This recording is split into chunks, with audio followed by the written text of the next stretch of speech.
यज्ञ के फाउंडेशन में से एक आदि रतन, विशेष अथक सेवाधारी, बाबा के भी अति प्यारे, बाबा के प्रति निश्चय बुद्धि, ऐसे भ्राता जगदीश भाई जी आज 12 मई है ना, आज उनका स्मृति दिवस है। जगदीश भाई जी का लौकिक जन्म पाकिस्तान शहर के अंदर, मुल्तान शहर में हुआ था, पाकिस्तान के अंदर। और वो अपने परिवार में सबसे छोटे थे। और वो जो शहर था वो साधु संत सूफियों से भरा हुआ था।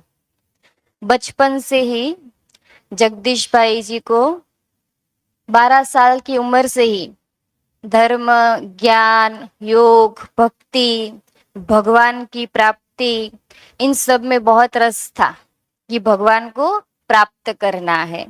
इसीलिए जहां पर भी सत्संग आदि होता था वो जाकर वहां बैठ जाते थे और साधु संत सूफियों का भी वो संग करते थे। उनके साथ बैठकर वो उनसे कई प्रश्न भी पूछते थे क्योंकि वो भगवान के बारे में बहुत कुछ जानना चाहते थे। घर में, लौकिक घर में सभी उनको ऋषि कह करके बुलाते थे। उनके पिताजी को तो यही था पहले से ही कि ये बड़ा होकर के कोई साधु संत ही बनेगा, और उनको अपने निर्णय पर छोड़ दिया था। वो कोई उनके साथ जबरदस्ती आदि नहीं करते थे। जो उनको फैसला करना हो वो अपने जीवन के लिए कर सकते हैं। तो बचपन से ही ऋषि ऋषि कह करके बुलाते थे कि ये बड़ा होकर के इसी मार्ग पर जाएगा। और इसी तरह बड़े होते होते फिर एक बार उनकी सोसाइटी के आसपास ऐसे ही ब्रह्मा कुमारी का कोई प्रवचन आदि हुआ। दादियां भाषण करने के लिए गई। 2-3 रविवार तक भाषण आदि किया। फिर राजयोग के ऊपर कुछ चर्चाएं चली। तो वहां से जगदीश भाई जी को प्रेरणा आई कि मुझे 7 दिन का कोर्स करना है। तो उन्होंने कहा मुझे तो ये कोर्स पूरा करना है। तो कुंज दादी सुनाती है कि जगदीश भाई जी सेंटर पर कोर्स करने के लिए गए। अभी हमें ये भी पता है कि जगदीश भाई जी को बाबा ने संजय की कलम सौंपी। पूरे जो भी लिटरेचर आदि है वो सब जगदीश भाई जी ने खुद अपना विचार सागर मंथन करते हुए लिखे हैं। अभी बाबा को उन्हें निमित्त बनाना था ये सब के लिए।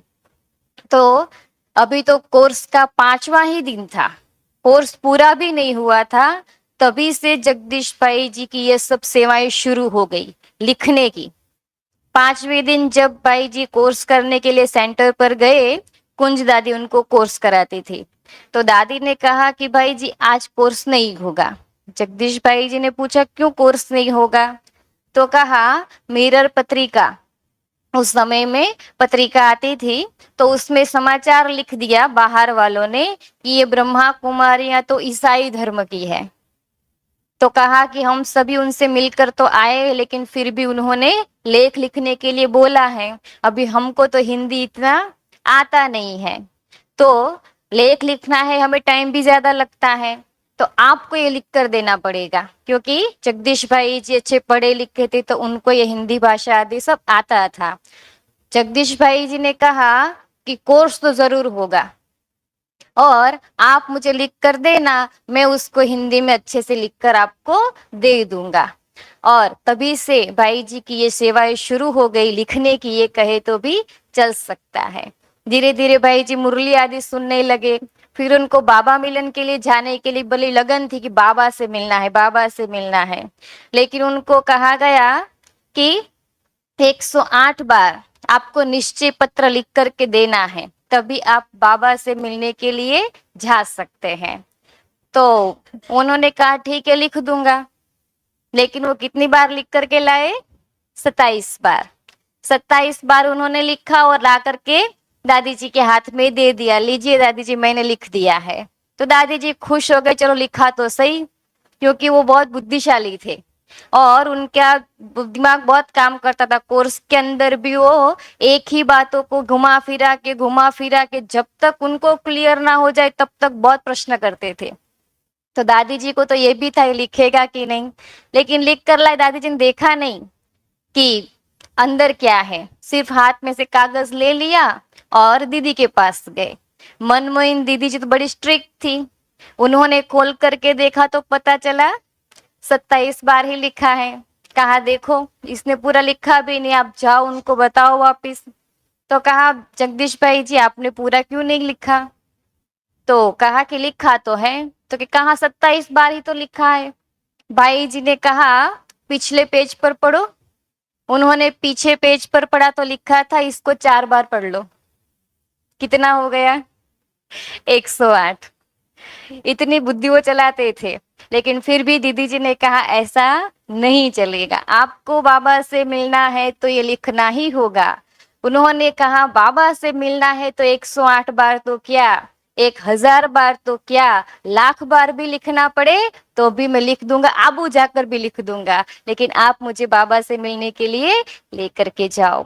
फिर वो बाबा के पास वहां आबू गए, बाबा के कमरे में गए और बड़ी बड़ी आवाज में रोते हुए बाबा से गले मिले। और दादी जी को लगा ये तो अभी बलि चढ़ ही गया। दादी जी ने सुनाया मैं 3 भाइयों को लेकर गई थी। कोई एक अविनाश चंद्र, एक विनश चंद्र, विशन चंद्र और तीसरे जगदीश भाई। वो दोनों बड़े शांत थे, बड़े सीधे साधे थे। और दादी सुनाती है कि इनकी खोपड़ी बहुत काम करती थी, तो मुझे हमेशा डर रहता था कि इसका क्या होगा। लेकिन आखिर में धीरे धीरे करते वो दोनों भाई निकल गए और जगदीश भाई हमेशा के लिए यज्ञ के अंदर अंतिम समय तक उन्होंने सेवाएं आदि दी। मधुबन के प्रति, बाबा के प्रति, बाबा के घर की टोली के प्रति भी भाई जी को बहुत भावना रहती थी। चक्रधारी दीदी सुनाती है कि 5 पीस भी टोली के आते तो भाई जी को ये भावना रहती कि क्लास के सभी भाई बहनों को ये टोली मिलनी चाहिए। तो कहते थे बहन जी आप सबको ये टोली खिलाओ। तो दीदी सुनाती है 5 पीस में मैं 150 जन की क्लास को कैसे मैं टोली खिलाऊं। उन्होंने कहा ठीक है मुझे दो, मैं सबको खिलाता हूँ। ठीक है आप ही खिलाओ और आप ही जानो, मैं तो नहीं खिला सकती। फिर वो क्या करते थे, उस टोली की छोटी छोटी गोलियां बनाते थे और कहते थे कि होम्योपैथी गोली कितनी होती है, छोटी छोटी छोटा छोटा दाना होता है। फिर भी वो दवाई लेते हैं तो सबकी बीमारियां ठीक हो जाती है। तो बाबा के घर की टोली है, थोड़ा थोड़ा भी खाएंगे तो जरूर असर तो होगा, जरूर वो टोली की शक्ति तो मिलेगी। और वो सभी को थोड़ा थोड़ा करते भी पूरे क्लास को वो खिलाते थे।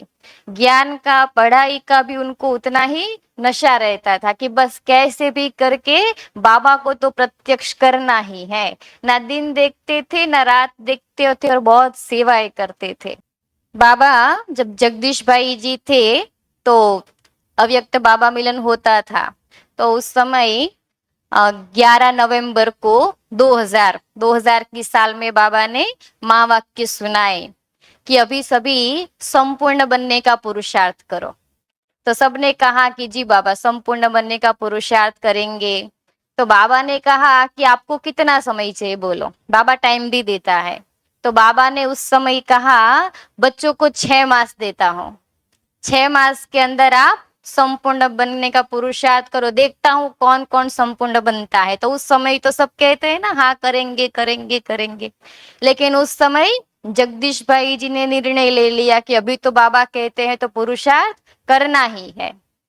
और 11 मई तब बाबा के महावाक्य चले, तब से ही उन्होंने अपनी अवस्था बना ली, तभी उन्होंने अपना योग भी बढ़ाया। और धीरे धीरे करते करते 6 मास होने को आए। और 6 मास तो होते हैं 11 मई को, लेकिन जगदीश भाई जी ने शरीर छोड़ा 12 मई को। 12 मई को वो संपूर्ण बन करके शरीर छोड़ा तो बाबा ने फिर से अव्यक्त महावाक्य सुनाए। सभी के मन में से निकल गया होगा कि बाबा ने कोई 6 मास का टाइम भी दिया था, संपूर्ण बनने के लिए कहा भी था, वो तो धीरे धीरे बुद्धि से निकल भी गया होगा। लेकिन 12 मई को भाई जी ने शरीर छोड़ा तो बाबा ने सुनाया कि एक बच्चा आया, है ना, भले एक दिन लेट आया क्योंकि 6 मास पूरे हुए 11 मई को। बाबा ने सुनाया भले एक दिन लेट आया लेकिन एक बच्चा आया तो सही। तो बाबा जो भी होमवर्क देते वो दे करके भूलते नहीं है, बाबा को स्मृति में रहता है। और जगदीश भाई जी के लिए बाबा ने तब ये सुनाया था।